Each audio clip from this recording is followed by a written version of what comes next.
This is By the Numbers, a podcast brought to you by the University of South Alabama's Mitchell College of Business.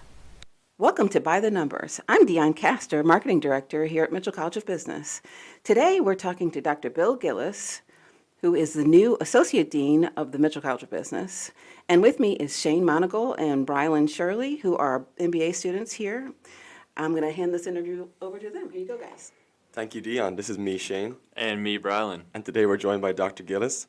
Welcome, Dr. Gillis. So first off, what's your current position here at MCOB, and what classes are you teaching right now? Great question, and I want to know how to spell Brylan. It's Brylan. L-A-N. Okay. Yeah, they never get it right at Starbucks. Oh, I can imagine. It's bad. It's a curse, but probably not over across the pond. Yeah. So my role is I'm an associate dean. Some colleges will have more than one associate dean or assistant dean. And as the associate dean, my job is I'm responsible for collecting all accreditation. So we're accredited by AACSB. So we have a couple of reports that are due to them every year. So I have to collect all the data for that. Mm-hmm. As part of my role, then that also makes me responsible for collecting what we call assurance of learning. So, for instance, we want you to learn certain things by the time you get through an undergraduate degree or even a graduate degree.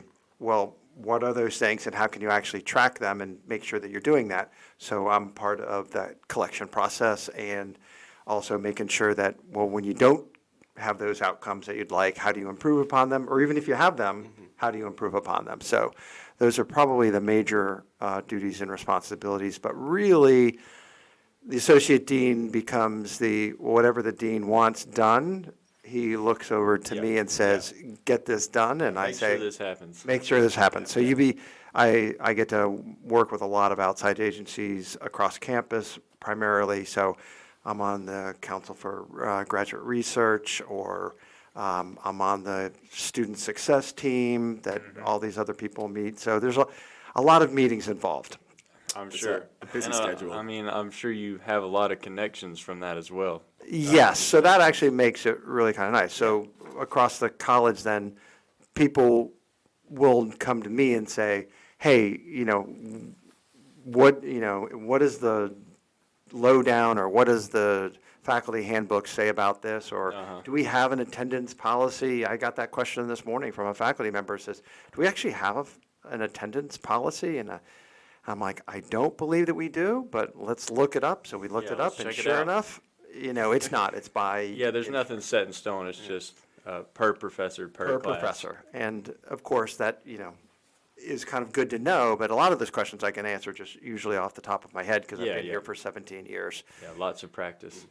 Lots of having those questions myself and then asking the old associate dean who has moved on. Your second part of your question is what class do I teach? Right now, I'm down to teaching just one class per semester. In the fall, I taught an organizational theory and change seminar to PhD students. Oh, wow. And that's a lot of fun. So it was like 4 students. We would only meet, our PhD program meets just 3 times a semester in person, and then we meet via Zoom probably a couple of times between those meetings, and then lots of email correspondence. But it's a lot of fun because, they're writing and they're thinking at a whole different level, and the thoughts are much different. In the spring, I teach a Management 485 class, which is the capstone course. Mm-hmm. So almost every business college will have one. You guys, if you got undergraduate business degrees, you had a capstone course? Shane, did you? I was a biology major back in undergrad, so. And I did mine in Ireland, so it's a little bit different. It might have been different, but did you do cases and do a business simulation game? We did in our final year. We had to come up with our own imaginary business and present it. Okay, that's pretty cool. So that's what our course does is we break out the students into teams and they play against each other. And it's competitive, and it's partly for their grade. So their grade is dependent not only on how well they meet simulated investor expectations, but also how well do they do against each other. Wow. So That's like really that. interesting. I want to do that. it's a lot of fun, but it can be a little stressful. Plus, they do 3 writing. They have 3 papers. They read a textbook, about 10 chapters in the textbook, and we do other business cases as well. So it's pretty intensive for that, because I kind of used to tell students it's about really a class and a half crammed into one class, Yep. especially because students don't do that much teamwork and group work. So this is kind of their last class, and it's partly for their grade. So Yep. That's interesting. Yeah, that's like our class, or a version of that was a year-long. It's our only year-long class. So I ran through both semesters, because it's like trying to teach, Yeah, so much content that they're Yeah. trying to squeeze in. it feels like it's 2 years worth in one Yeah, year. yeah. You are flat out trying to do that. you're flat, yeah, you're moving and shaking. Yeah. Taking it back just a couple of years, can you share a bit about your upbringing and kind of how that led to your academic background? So I'm the youngest of 7 children. So I have 5 older brothers, 1 older sister. And both of my parents had their college degrees. So I watched, and then I grew up in the 70s. I went off to college in the 80s. And so it was a different world, is an understatement. I mean, I just got off a couple of weeks ago taking my own daughter on a college tour, and so it was kind of cool going to visit other colleges. I went to a college that I had never stepped foot on the campus before I went there to go to school, which is admittedly a very different experience. And I can remember being dropped off by my father at the airport to take a plane to go fly. No one Good took luck, me. son. Hope you And- come back. Well, that's just it. I was the 7th child to go off to college. Every one of my brothers had already been in college by that Yeah, just time. rinse and repeat. Yes, yeah. And so I remember my dad, crying at the airport, and I was thinking, what's he crying about? Like, to me, I was like, I'm finally getting to Yeah, go this is do a good everybody else to thing. It do. must have been floods to hear the first son. Yeah, really. So after I dropped my first son off at college the very first time, I kind of understood. Okay, Yeah. it can Yeah. be a little emotional. At the time, I was 18 years old, and I was ready Yeah, to you get. didn't understand it. Yeah, by then I'd already watched 6 siblings go off, and some of them not come back. A couple were married by then. 3 were married by the time I went off to college. So I kind of, I guess, was in a very different mental state Yeah, of things. yeah. So it was a little different time, and I can't imagine people doing that today, like never going to visit a college before you went off. But I guess you guys did here, maybe? Yeah. I mean, Exactly. that's basically what I did. I did one short, athletic visit and toured the track facilities. But, I mean, I didn't know anything about the campus. I didn't know a single person on campus. So, I mean, it was a similar situation, but I did get, a short tour. So it wasn't quite like that. So for me then, when I went off to college, I didn't know what I was going to study, didn't have any real idea Same here. whatsoever. And so took my very first semester, I took a history class, and it was on world history, and I had a great time, and I was learning a lot, and the professor goes, you're really good at this, you should consider, becoming a history major. And I Yeah. said, okay, that sounds All right, interesting. I'll try it out. And I had signed up, and I had been fortunate because they didn't offer as slots to everybody, but I'd somehow gotten in, and I was able to take Russian I'd always wanted to take it. So I was like, I was in a Russian class, and so I ended up then Russian area studies as my discipline in my area. And I even got a Russian minor because I ended up taking 6 semesters. And yes, I know some Russian. I was just about to ask. so Can you say some for any Russian listeners we may get? Я хочу телебачить тебя. We'll pretend we know what that means. That actually means I love you, or good. I like or I that. want to kiss you. I can't remember which one. Something like Hold on, that. hold on. What is Well- that again? With the funny thing is that I had 6 semesters, and then I could have taken 2 more semesters, but Russian is a really hard language, and my brain was not equipped to handle it as well as I would have liked. So I got what were known as the courtesy Bs, like that you couldn't progress in a language unless you got a B, and they wanted you to progress, so they gave me Bs. But years later, I got to work in Northeast Philadelphia, and I was a pharmaceutical rep. And in Northeast Philadelphia, there was a whole contingent of Russian doctors who had emigrated during a glasnost period, and they had come over.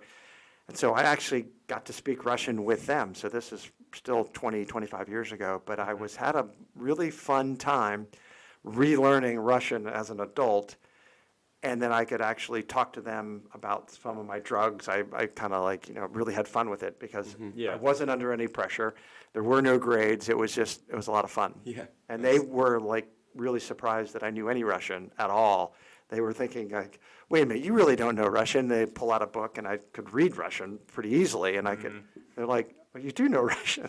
like, yes, or da.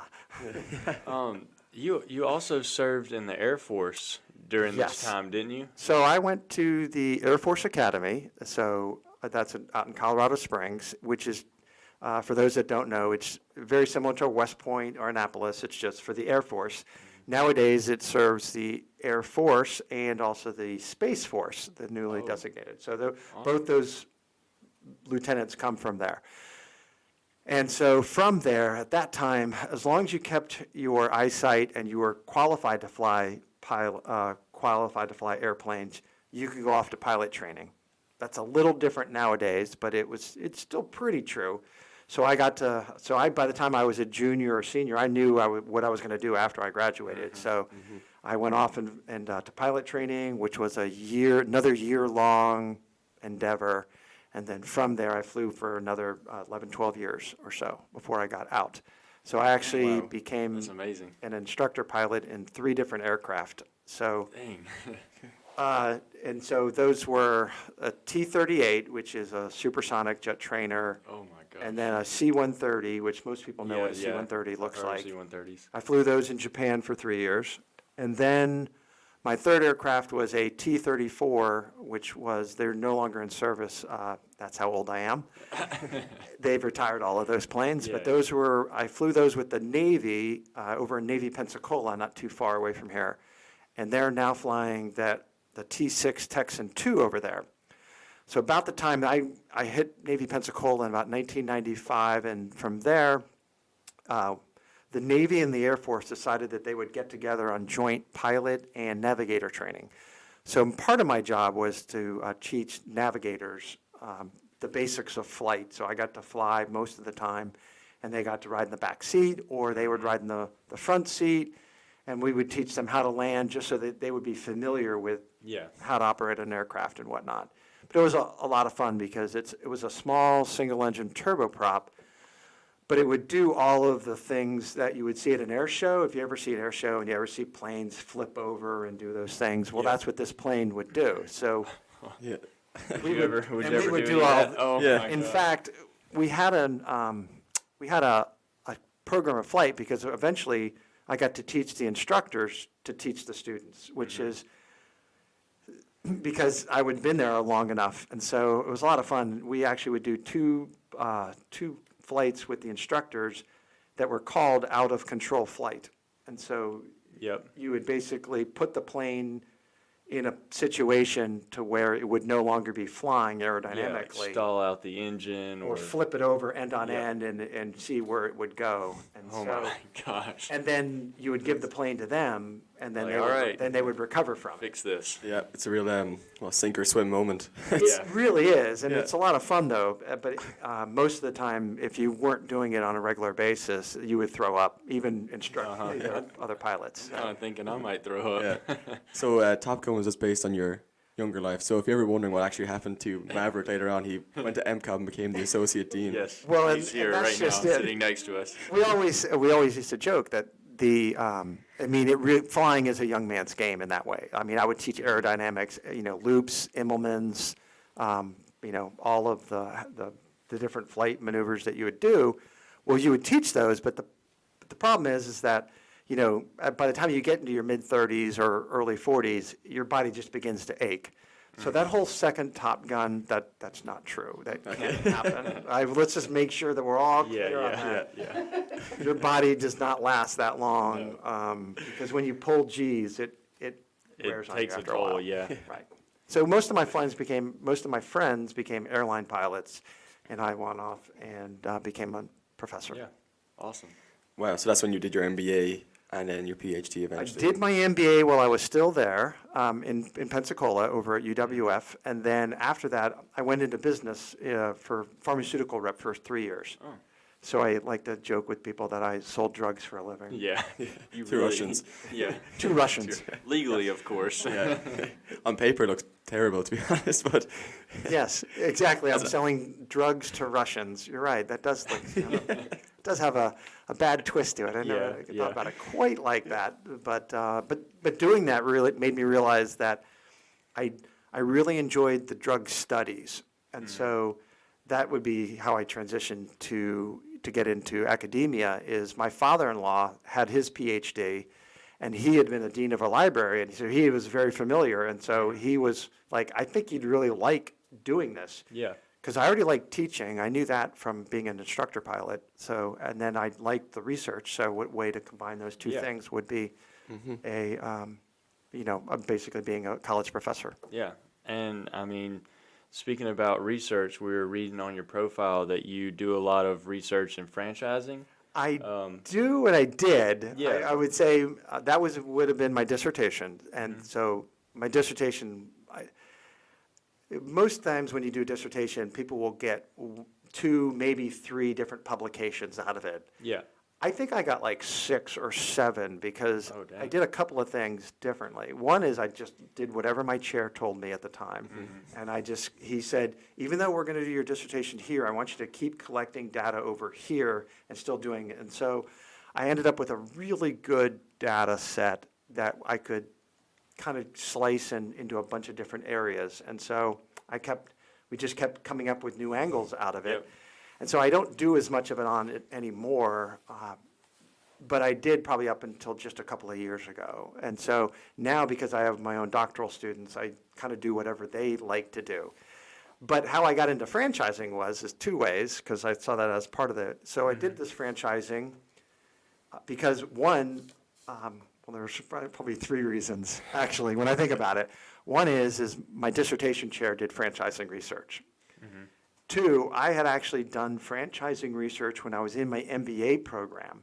A guy had wanted to franchise his business, and so I helped determine whether he should do that or whether he should do licensing or what approach he should do for full ownership. How he should properly scale his business. Right, so I didn't know it at the time, but I then 5 years later, I'm in a dissertation program, and my chair is doing research on franchising, and I'm like, yeah, I understand that. I'd love to do whatever you want me to do. And he goes, okay, well, I've got this idea. So then we started working at it from there. And the third is I was under strict orders from my wife to get finished in 4 years. So I needed a topic that I knew I could get done. Yeah. And so because my daughter was born literally 3 days before or 4 days before I interviewed here. Dang. So I was like, so that was my third child, and we were like, my wife was like, we need to have a job. Yeah, for sure. For sure. So I said, okay. So I went out and got a job. Yeah, let's go get a good one. Yeah. We're glad that you're here with us today. Definitely, yeah. And then could you elaborate on your research interest in healthcare and organizational theory and change? Because there were another few parts we saw on your profile. So obviously you heard earlier, so I teach a organizational theory and change seminar. And so those 2 have been interests of mine really all the way back from my PhD program. I just love how we kind of get different organizational forms. And so I've always then bring that up, and then students that are interested kind of come back and they say, oh, I want to do something that's kind of related to that. And that's how I ended up with a couple of really good papers on that. And I even have one right now that's kind of on organizational. It'd be kind of like on form, because some of the latest things within business right now are, if you've heard of ESG and environmental, social, and governance scores, and you'll hear that businesses are either interested or investors are interested as businesses are interested. And so one of my doc students just came a couple of years ago, and so we started looking at it, and so he researched it. And so we're looking at what are the ultimate impacts upon either those scores going up or down as a company will buy another company. So, do those scores go up or do they go down, and what would impact them? So, if one large company is buying another company, does it pay less attention to those scores, or does it pay more attention? So that's what we're kind of interested in right now. So, and I mean, organizational forms are changing. If you think about how COVID impacted remote work and work from home, and that's become, part of society. Well, one of the things we're looking at is is that here to stay? Is that something that's, transient, but they're going to want you back in? How is that going to really impact cities? Because if you think about a big city, they're dependent upon that rent from those businesses that are having people work there.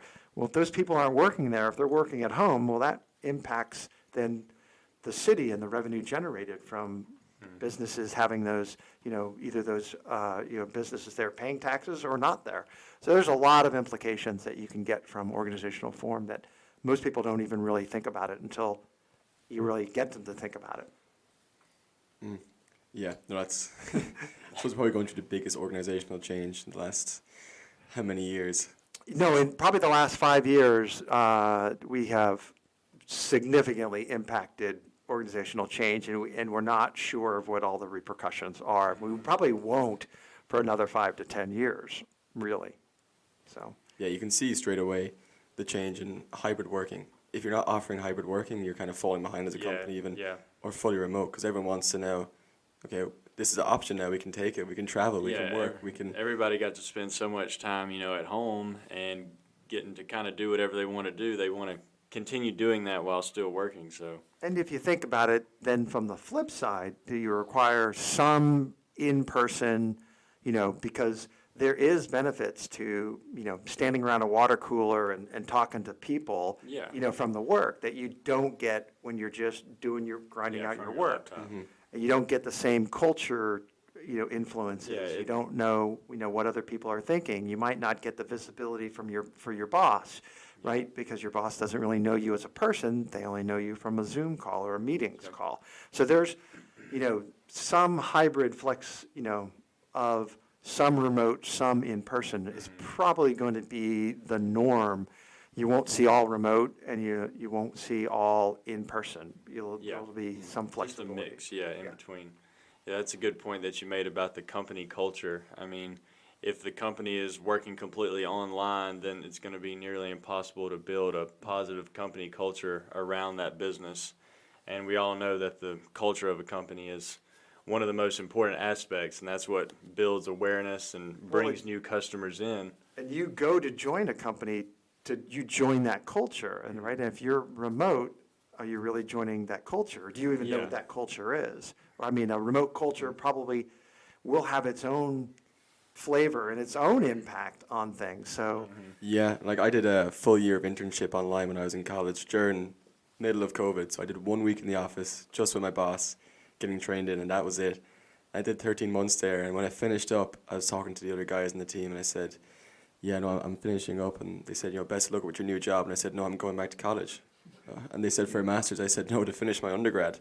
They had no idea, because we never got to meet up and talk. So to them, I was just another employee, and you never really connect when you're working at home like that. That is a great example. I'm gonna steal that for class. No problem. Yeah. Add it into the slideshow. Well, we've had many conversations about this before.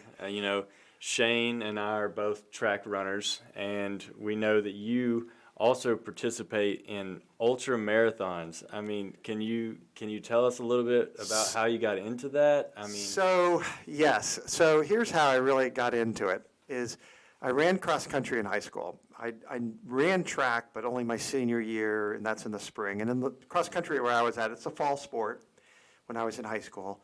And at the end of my senior year, we were winding down, and some sophomores, I was a senior, and some sophomores were talking about running a Kansas City marathon. And so I said, oh, well, that sounds pretty cool. Like, when is it? And it was a month away. And so I said, okay. All right, I got a month. I can get ready for this. And so it was the day after my 18th birthday, and so I signed up for it, ran. I had no idea how to train, no real idea. Yeah. I would run home from school and I'd just kind of run out west, and then I'd run back south, and then I'd run back east. I would, it's like just, Yeah, I mean, No idea. you didn't have your Yeah. Apple Watch on at the time, so This I mean, is you right. don't really Yeah. know exactly how far you're running. I have no idea to this day how far I ran. There's no telling. I had a friend back home who had to go for a 5 mile run, and he ran 5 miles away before he realized he was 5 miles away. Oh, great. That would imagine. be, so that was my training, and we didn't have water bottles at the time. I mean, you just ran, and then, you'd end up home and you'd get a glass of water. And so I showed up at the race, and I remember standing around, and this is in the 1982. So this is a whole different running era. If you know who Frank Shorter is, there was a running craze in the 1970s and early 80s. Chariots of Fire had not come out yet. This is, Wow, okay. so this is a long time ago. Yeah. And I remember standing around at the start, and there was these signs that were up, and they said 6 and 7 and 8 and 9 and 10. And I go to somebody, what are these signs for? And they go, oh, well, that's when you want to get near that at the start, because that's the minute per mile pace that you would want to run. And I said, oh, well, that's a really smart idea. So that you don't start off too fast or. Yeah, or yeah. not. So that's what I Keep it- did. I keep got it near one of steady. those signs, and I ran that pace for 20 miles straight, and then I just guessed right, and then I kind of fell in love with running. And so for a few years with all my flying, and I didn't get to run as much as I would have liked to have, but I kind of came back when I was 30, and I did another marathon. And then I did another couple of marathons, and then when I met my wife, I had already done 4, and I convinced her to run a marathon. So she ran one, and then I convinced her to run another one, because I knew that anyone could run one marathon for show, Yeah, yeah. but she would really have to love running. Yeah, to be a true marathon runner, what, do you have to Run do at 3? least a second. No, 2. Okay, just 2, okay. And that's when you knew she was a keeper, when she said yes to the second marathon. Yeah. That's when I knew. So I proposed soon after that. She ran the second It was one. actually just on the line at the Mid-race. 3 hour 50 mark. So she's run a few marathons, and then somewhere during COVID is how I got into ultras, is during COVID, well, the college was empty. And so I just was running maintenance. I really wasn't training for anything, but I kind of said, I started picking up my running because there was nobody around, so I could run in the middle of the day, and I had a lot of free time. And so I started upping my running mileage, and I was running about 100, 110 miles a month, and I said, I might as well put this to good use. And so I signed up for a 50K, so it was a 31 miler. And it was turned into just a lot of fun. It was like the funnest race I'd had in years. And I'd run a few marathons where they were you're trying to train for a time, and you're running against the clock, and you're trying to train for Boston or something, and they were just to turn into miserable experiences the last few miles. And so this was the complete reverse of that, where by the end I could have run another 10 miles easy. Oh my gosh. So I was like, this is a lot of fun. And so I kind of then filed away in the back of my mind, well, it was only 6 more miles in a marathon, so I really didn't think I had done That enough. much more, yeah. So this year I decided I'd run the 50 miler, and so I trained a lot more for it, but I needed a lot more training, because it is quantitatively a big step up. It's 19 more miles than a 31 mile race, and that's a lot. So I had to kind of really modify my training and do a lot more core workout. Yep. More aerobic workout, because I did find that I got just straight winded at the end. I mean, I would run, and I think I could have run longer on my legs, but my wind was actually, I could notice it the last 10 to 15 miles. So it was a lot of fun. You talked about how you're working your way up to a 100 miler, and you said how you prepared physically, but how do you prepare mentally? What do you think about during a 100-mile run?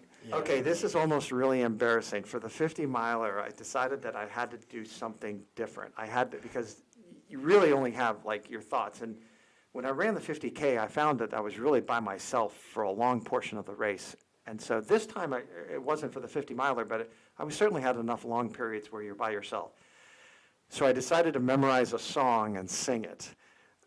I've tried that before. And it worked. And so Did you go for something long like the Rattling Bog, just to keep you occupied? I went for a motivational song, The Ballad of the Green Berets, if you know what that song is. So I sang that, just did the jingle inside my head for miles upon miles, and I haven't sung it since.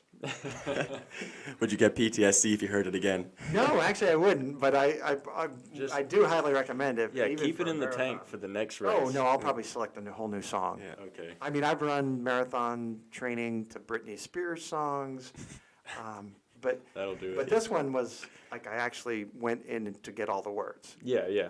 and had the whole song memorized. That's a good idea. I'm seriously gonna have to try that. The very first time that I ran the 1,000 meter race, I didn't know what I was supposed to think about. And have y'all heard of the song? It's 100 bottles of Coke on the wall, 100 bottles of Coke, take one down, pass it around, 99 bottles of Coke on Oh the yes, wall. we all know that. Yes.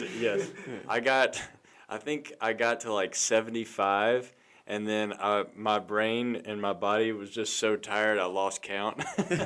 Well, that would explain. Yes.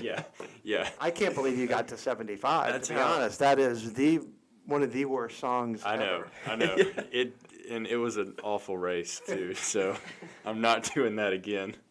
And managing your academic responsibilities with your ultramarathon training, how do you combine the two? Because surely you're running Yeah, you know, I mean, 100 miles is a week even. So having a really supportive wife is important on these things. And so, Yeah, I can see because I that. ran a marathon in January and then I ran the ultra marathon in March. And so the training is, you're doing your long runs obviously on the weekends, but if you're running like 10 to 25 miles on a weekend day, then you're pretty much worthless the rest of that day. So what I found that I had to do is to get the runs in, I would have to either go early in the morning or immediately after work. I'd have to go straight from work to the gym, because if you got home, oftentimes you just would be like, I just don't want to do anything. You know, so if you had to force yourself, and now I'm getting back into it, my body's healed. I'm finding that that's so true. If I go home, I won't get a run in, even if I had one planned in my mind as Yep. often as I'd like. So it's definitely, you have to prioritize, but you have to have a good support system. The other thing that I find that really helps out is having like groups. Like I'm a lone runner, so I will run just by myself. Yeah. And have no worries, which really helps with ultramarathoning too, I think. But for your training, having people that you would run with, either like my wife and I, we would get up, most Friday mornings, we would have a group run of anywhere from 5 to 10 people, and we'd run 5 miles. Well, if you've got a plan, every Friday you're running 5 miles. Yeah. Then Saturday you're running 10, and then Sunday you're running 15 to 20. You got your weekend. Now you're just plugging in little runs Yeah, throughout the week. throughout the week. And so it without impacted actually, wearing yourself out. it impacted the job much less than I thought, although that might not be true for my secretary or the dean, because those definitely would see me like changing, coming out. Yeah. And I would go running at 5 from the office around Yeah. campus or something along those lines. So I'm sure that people definitely knew me as the running professor. Yeah. Actually, only heard yesterday from Louise that there's a Pardue, Dr. Pardue, he runs ultramarathons as well. He did. So he ran the same race that I ran, and this would be like, his race, it's the same course, and so for him, it was started on Friday at noon, and he had until Saturday at 6 p.m. to complete. And it was 7 20K loops, and then 2 10K loops. And for what I had to do was I started at 6 a.m. on a Saturday morning, and it was 3 20K loops and 2 10K loops. But it rained heavily on Friday. So if you've talked to him about this race, it was pretty insane because of the flash floods, because it was an up and down and there were creeks. Yep. So he was not only getting hypothermic from the stream I remember you crossing, telling us this but he was story. also, the water was up to his neck. And so he was with other runners that were also running at the time. And so they were actually helping to help each other across the creek. So it was pretty interesting and possibly even a little dangerous. But he dropped out most after, definitely. he dropped out like 1 a.m. after about 50 miles. And so Still impressive. very impressive. But he's planning on running a 100-miler in a couple of weeks. So Yeah, I heard that in a pair of, is a Mexican, like, I'm going to say sandals. he like, did run the other in sandals, but he's transitioning to regular shoes. Probably for the better. Yeah, For the better. I mean, you're looking for shin splints, broken feet. Stress fractures, everything. Yes, everything. But whatever's fun. Yeah. For 'em.